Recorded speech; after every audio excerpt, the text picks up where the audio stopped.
Hello again, and welcome back to part 2 of our girlfriend's trip to Vietnam and Korea. After 13 hours, we are finally in Korea! It's been years since I spent this much time on a plane, so thank goodness we were able to do it with business class. At this point, I almost forgot about the fact that I'll have to go through this 20 days trip without any luggage whatsoever. I just wanted to meet our driver and get to our hotel in Myeongdong. But of course, my black cloud was extra strong for this trip. Not even my girlfriend's self-acclaimed good luck juju had any impact on my black cloud. Let me paint this picture for you, okay? It's 4 a.m., two girls in a foreign country, our driver's MIA while it's pouring outside. Y'all, I cannot make this stuff up. Of course, we went into panic mode, but eventually we found a taxi and he was able to take us to our hotel safely. By this time, we were tired and extremely jet-lagged. The right thing to do was to sleep it off and wake up at 10 a.m. to continue our day. But what did we do? We decided to listen to our hungry stomach instead and go search for food. Turns out nothing in Korea opens until after 10 a.m. and it's pouring outside still, y'all. Goes to show you you can pre-arrange everything, but if you have my kind of juju, it does not matter.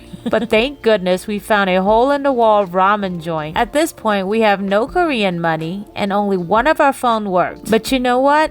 Everything is about perspective, so we were lucky to make it safe to our hotel and found this amazing ramen spot in the cold and rainy day. And if you're looking for utensils in Korea, most likely it's not on top of the table, it's usually in a drawer of the table. So after a full stomach, and I finally thought about my clothes because you know what, I ain't got none. Thanks, Frontier. We went to the Coex Mall to check out the Starfield Library and then do some shopping as well. After buying enough clothes to last me for the week in Korea, we jet set it to our Makgeolli class that we booked via Viator. Makgeolli is a Korean alcoholic drink that's made out of rice. It kind of looked like watered down milk, but it tastes like very lightly sparkling wine that's a little sweet, tangy, bitter, and a little astringent as well. Depending how it's made, its alcohol content is usually between 6 to 8% alcohol. I was cool with the whole process until we had to use our spirit fingers to mix up the rice. I mean, we had to wash our hand before we did it, but the American in me was like, what it is? Anyways, our instructor gave us samples to try, and this stuff, guys, was a bussin'. I drank this before in the state, and it did not taste like this, not even close. So needless to say, we were a little tipsy by the end of class, and so then again, we were hungry. We asked our instructor for recommendations, and he led us to this small samgyeok style restaurant down the street. The ajumas here were so friendly and welcoming. They knew we were foreigners, so they helped us with the cook and even showed us how to eat the food. Little do they know, we both have our black belt in eating Korean barbecue, okay? So after a long and draining day, we had no choice but to go back to the hotel for sleep. We wanted to keep going, but our bodies just said no. Now keep in mind, we also pre-booked a pub crawl for 8 p.m. and needless to say, we slept through it and missed that bad boy. Well, the show must go on because 8 a.m. the next day, we booked a Bukhansan hike also via Viator. We woke up nice and early the next day, and since we had amnesia, we forgot once again that Korea does not wake up until 10 a.m. I mean, this place is literally a ghost town, y'all. Look at this. Aside from your random snack store, I mean, nothing. We were starting to worry since we had a 5 to 6 hour hike ahead of us, and we need food. Luckily, we found this random food truck. It was at this point, guys, that I knew my black cloud was starting to lift. We started with the fish sticks, which, wow, was amazing. Sandwich was also amazing. I was so tempted to try the banana milk, but my Asian stomach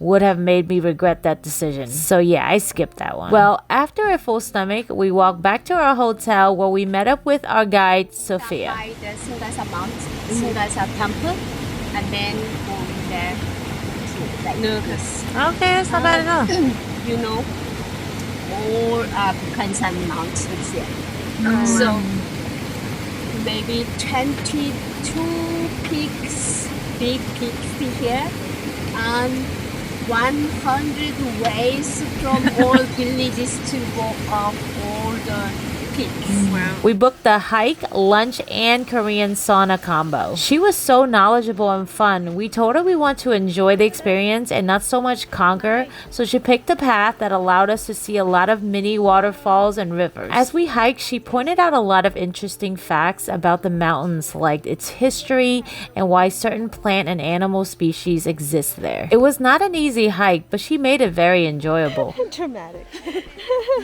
Watch it.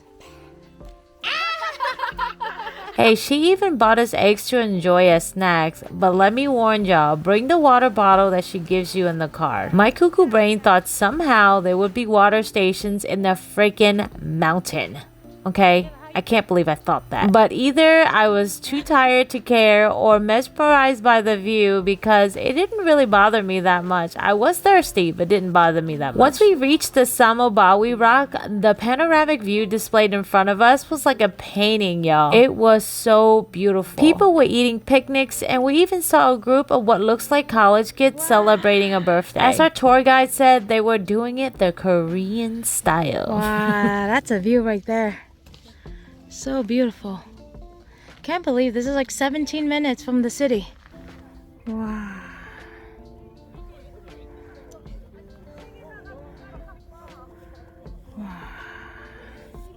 Also to note, we saw a lot of elder people hiking as well. They just took their time and just enjoyed themselves. Seeing this side of Korea, I can see why a lot of people will want to move here and stay here. Well, what goes up must come down, and when your legs are burning from the hike up, well, guess what? It's still gonna burn like crazy on the way down. But again, the views and the sound of the water really helps the experience, and it'll keep you motivated to keep going. Or maybe was it the lunch?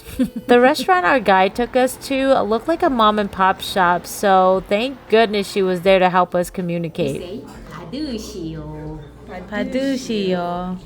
Oh, thank you. Since we went to the Makgeolli class the previous day, we wanted to try some from a regular store. While it wasn't bad, we definitely liked the ones from our class much better. Y'all, I think it must be the spirit fingers.